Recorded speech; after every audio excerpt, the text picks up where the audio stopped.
Nouvelle édition sur Moto TV, voici le sommaire de votre journal. Un premier guéri d'Ebola vient d'être enregistré pour cette 12e épidémie.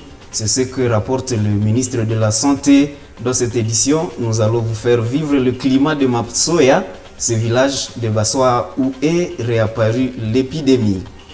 La Cour vient de clôturer l'instruction de la première infraction d'association de malfaiteurs dans le procès des présumés assassins de l'épidémiologiste de l'OMS tué à Butembo. Ce jeudi, les juges ont entendu 5 prévenus des citoyens lambda accusés d'avoir servi d'intermédiaire entre les médecins locaux et des miliciens qui avaient achevé le docteur camerounais Richard Mouzoko. C'est tout pour les sommaires, le détail dans quelques instants.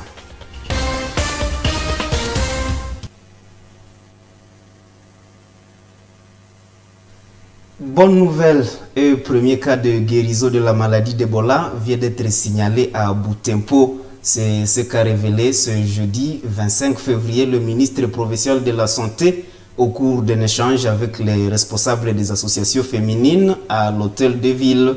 Au même moment, Nzanzu Sialita parle de 8 cas déjà enregistrés depuis le début de l'épidémie, dont 4 décès. Eugénie Moussivirwa. Nous sommes dans la grande salle de réunion à la mairie de Butembo. Ici, environ une trentaine de femmes leaders des différentes associations féminines de Butembo ont pris part à cet échange qu'a organisé le ministre provincial de la Santé. Au cours de cette séance centrée sur la sensibilisation, l'orateur du jour a invité les femmes à s'impliquer dans la lutte contre la maladie d'Ebola. Dr Nzanzu Sialita Eugène estime que les femmes, actrices principales au sein de la communauté, doivent pleinement jouer le rôle d'éducateurs durant cette période épidémique.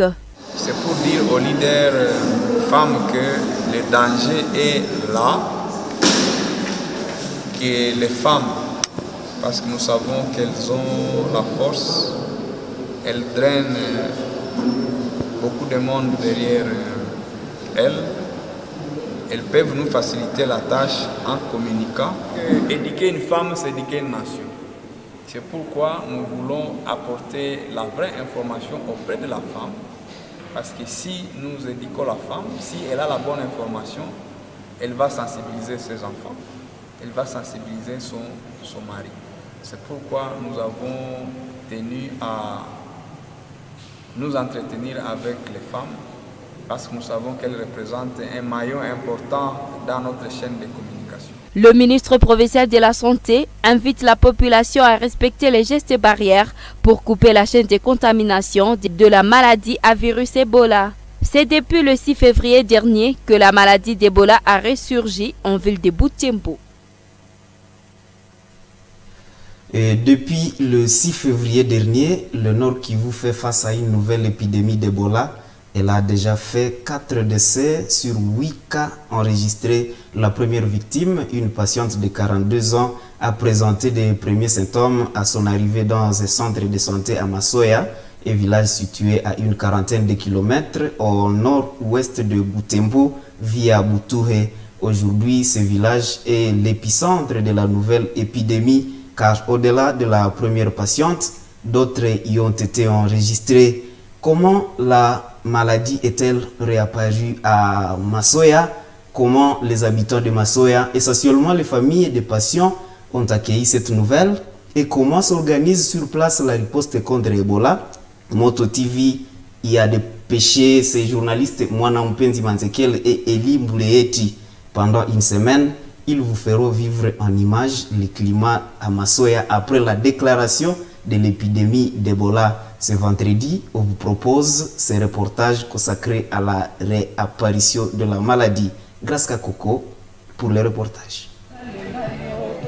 Masoya, c'est ce village situé à une quarantaine de kilomètres au nord-ouest de Butembo, oui à Butuhe. Ce village de Bassoa qui ouvre la voie sur les secteurs de Bapere est aujourd'hui l'épicentre de la 12e épidémie d'Ebola.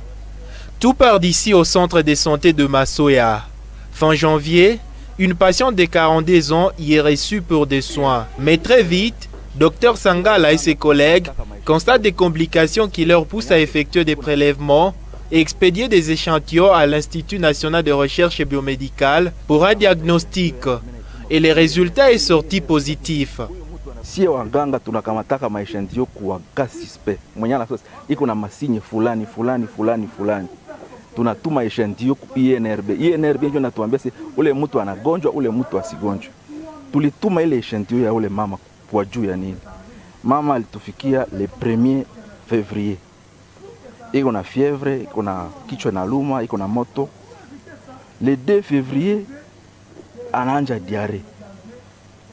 Ana diarrhée, anatapika. 3e jour ale unamtobola shindani damu inavuja. Unamtobola shindani damu inavuja. Donc ile hémorragie mecho inakuwa rouge. Tukasema no, hii masinye inafanana masinye ya Ebola.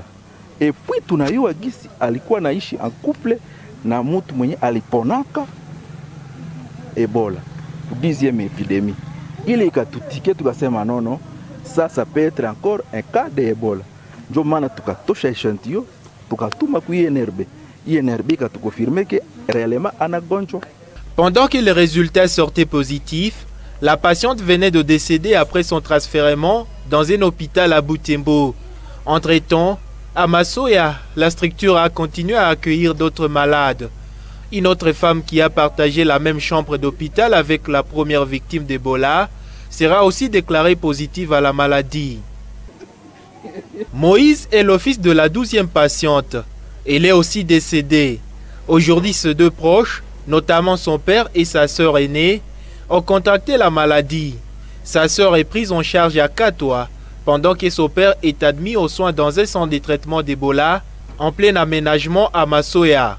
Grande sœur inapatikana Butembo Katwa kusitei baba iko hapa naye vile iko hapa donge naye anachungiwa tu iko hapa msitei nyumbani. Waganga tuko nafika nabo viko nafika tu nyumbani wanafaa tu jinsi wanafaka.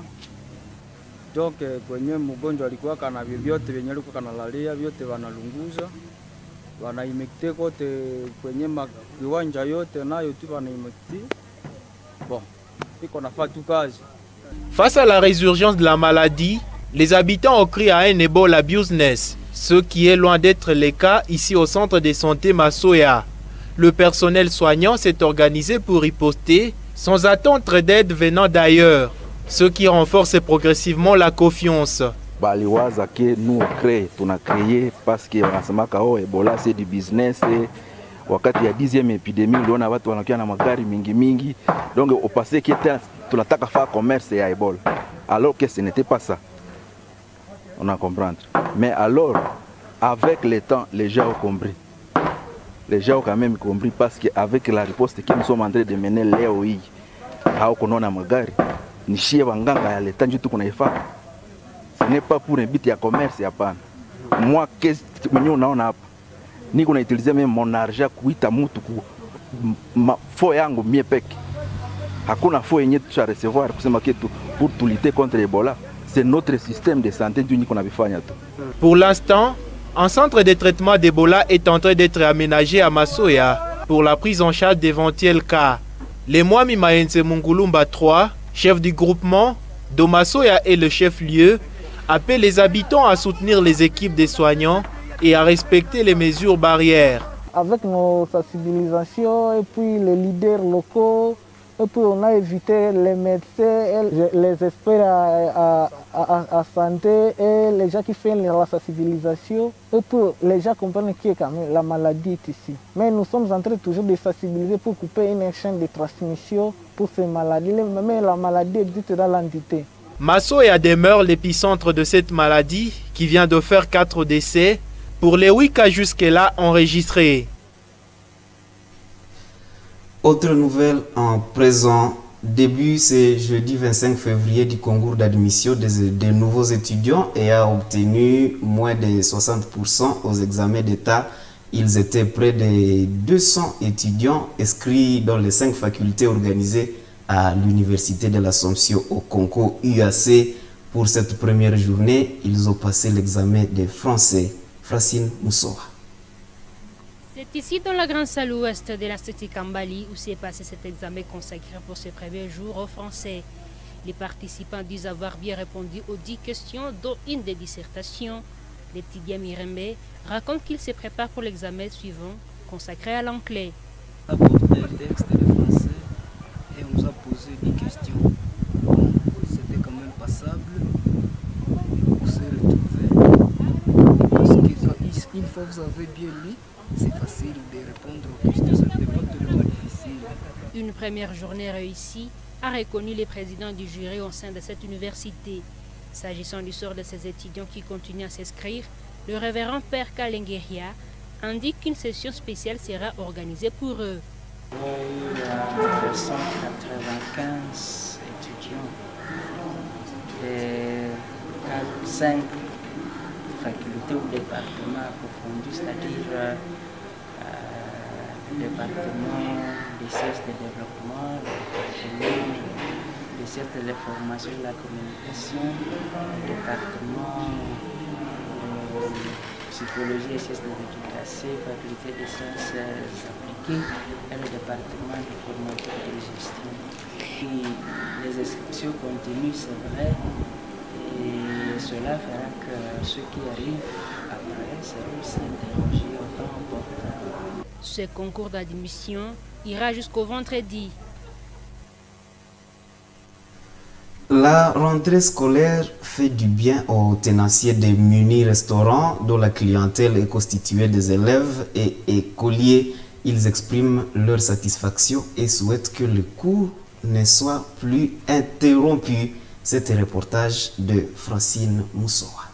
Nous sommes à l'entrée de la concession de Tsaka dans laquelle fonctionnent 3 écoles primaires. Ici, Madame Saïda tient son mini-restaurant depuis plus de 5 ans. Elle y vend des pop-corn et des beignets à base de bananes. Elle s'est réjouie de la rentrée scolaire après plusieurs mois d'interruption de cours, ce qui était synonyme de l'absence de la clientèle. Quand on était à la maison, nous souffrions vraiment. Nous prions Dieu pour qu'il ait une réouverture des écoles. Maintenant, tout va bien avec notre petit commerce.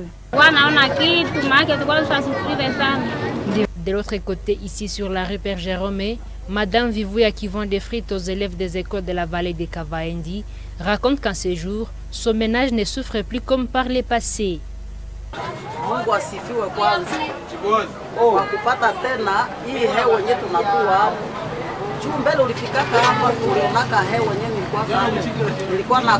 Que Dieu soit loué pour la situation actuelle. Pendant le confinement, je manquais 500 francs. Je me réjouis de l'ouverture des écoles.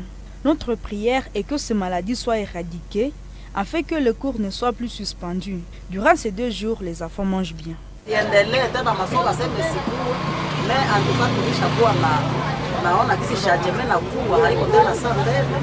Durant les 2 mois passés à la maison par les apprenants suite au coronavirus, les tenanciers de ces restaurants de fortune ont peiné à subvenir aux besoins de leur ménage. Justice, dans cette édition, la Cour militaire opérationnelle du Nord Kivu poursuit l'instruction de l'affaire de meurtre de l'épidémiologiste de l'Organisation mondiale de la santé OMS, lâchement abattu en avril 2019 en pleine crise d'Ebola à Butembo. À la 4e audience de ce jeudi 25 février, les juges ont entendu 5 prévenus des citoyens lambda accusés d'avoir servi d'intermédiaires entre les médecins locaux et des miliciens qui avaient achevé le docteur camerounais Richard Muzoko. Isabelle Wankahemuka pour le reportage. Les déférents ici à la Cour militaire opérationnelle du Nord Kivu, le ministère public a présenté ces prévenus comme des acteurs ayant servi de pont entre les groupes de médecins locaux et la milice recrutée pour assassiner l'expert de l'OMS. Une entreprise criminelle qui avait pour objectif terroriser et par conséquent faire partir des prestataires non originaires impliqués dans la riposte contre la 10e épidémie d'Ebola. Ces prévenus sont 2 hommes et 3 femmes. Les hommes, Mouindo Pilipili et le nommé Issé Somo, ont nié être membres d'une milice Maïmaï, comme il l'aurait affirmé devant les magistrats instructeurs. Les 3 autres prévenus sont des femmes vendeuses de la Cassix, une boisson indigène. Des femmes chez qui les présumés exécutants de l'attaque, notamment un certain Pablo Boiteux et sa bande, auraient pris de la boisson avant et après l'attaque de l'hôpital. Après cette audition, la Cour a ainsi clôturé l'instruction de la première infraction sur l'association des malfaiteurs. Elle devra amorcer ce vendredi 26 février l'infraction d'atteinte à la vie humaine et terrorisme.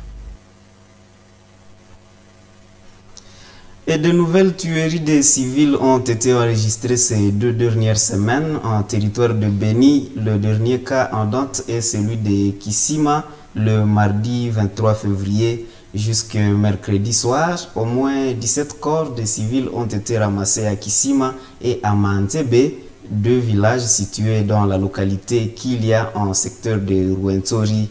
Terreur et désolation sont les sentiments qu'éprouvent les habitants de la place qui se déplacent toujours. Delphin Mpanda depuis Beniville.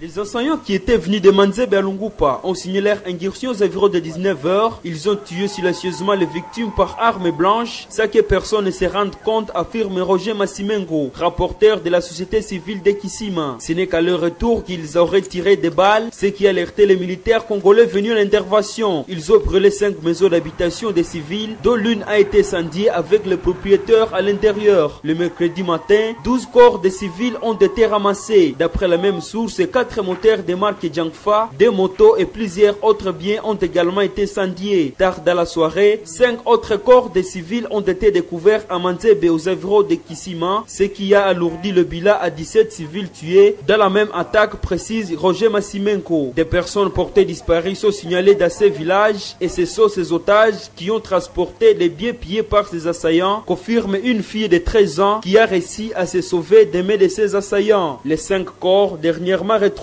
faisait partie des disparus. L'administrateur du territoire de Beni, Dona Kibwana, dit avoir proposé au commandement du secteur opérationnel Soukoula 1 d'installer une position de FARDC à cet endroit pour empêcher les assaillants de franchir cette agglomération. Cette attaque s'est déroulée simultanément avec une autre à Ouicha Pakanza, chef du territoire de Beni, où 2 personnes sont mortes. Il s'agit des civils et un assaillant. Des sources à Ouicha indiquent l'intervention rapide des FARDC a empêché le pire. L'armée a récupéré une arme en feu du type AK-47 avec 3 chargeurs garnis de munitions de guerre, 3 radios Motorola et d'autres biens jadis pillés par des assaillants. 48 heures avant cette nouvelle, 6 autres civils venaient d'être tués dans des embuscades à Miende. Le week-end dernier, les FARDC ont amorcé les nouvelles offensives dénommées Rwenzori 2 avec l'objectif d'arrêter les attaques récurrentes contre les civils dans ce secteur, estime le lieutenant Denis Maloucha, porte-parole des opérations Soukoula 1. Chers téléspectateurs, c'est cette page qui me fait à cette édition. Merci d'être avec nous.